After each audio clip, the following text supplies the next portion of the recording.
Hi, everybody. It's Mary O'Sullivan.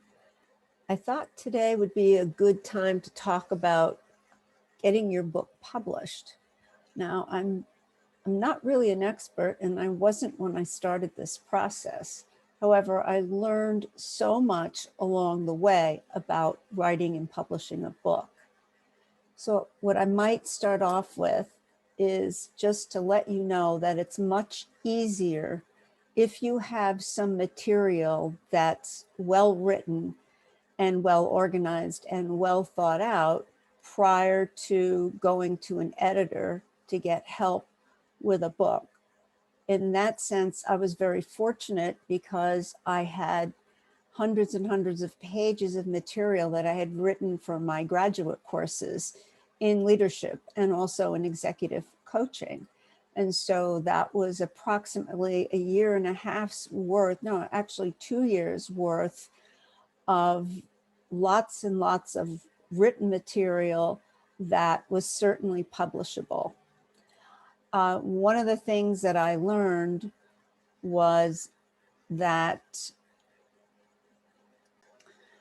as I was saying, one of the things that I learned was that your material, as good as it might be for the use or the purpose that it was designed for, whether it is academic papers or newspaper articles or magazine articles, even if they're along a common theme, they might not have all the elements needed to create a book.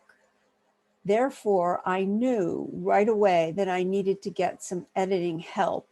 And I found a great editor who was in one of my groups. And I contacted her, and actually I had kind of a sweet spot for her because she's from Binghamton, New York, and I lived in Syracuse, New York for 22 years.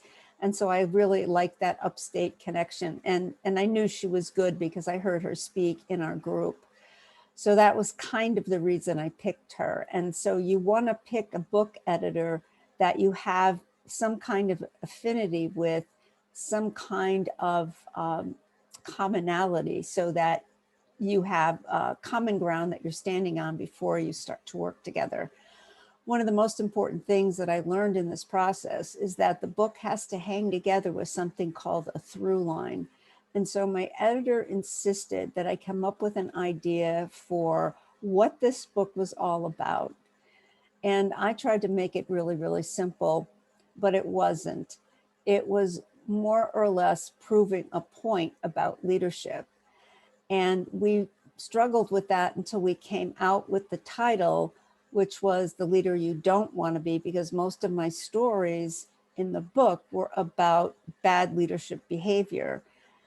What happened to people as a result, either the leader or the employee, and then what the lesson learned was. So I went through the process of identifying what could possibly happen in a workplace situation. And that was based on actual experience. You know, what if your boss was undermining you behind your back? And I would write a little bit about that. And then I wrote the story about that exact thing that happened in the workplace. And then we tied it up and wrapped it up at the end with some questions and some positive advice for what not to do and how the employee should act in a leadership role. So that's the tip I'm going to give you for today. I don't want to make these videos very long, and I want you to be able to enjoy them and get something out of them. And I'd appreciate your comments in the comments. Thanks. Bye.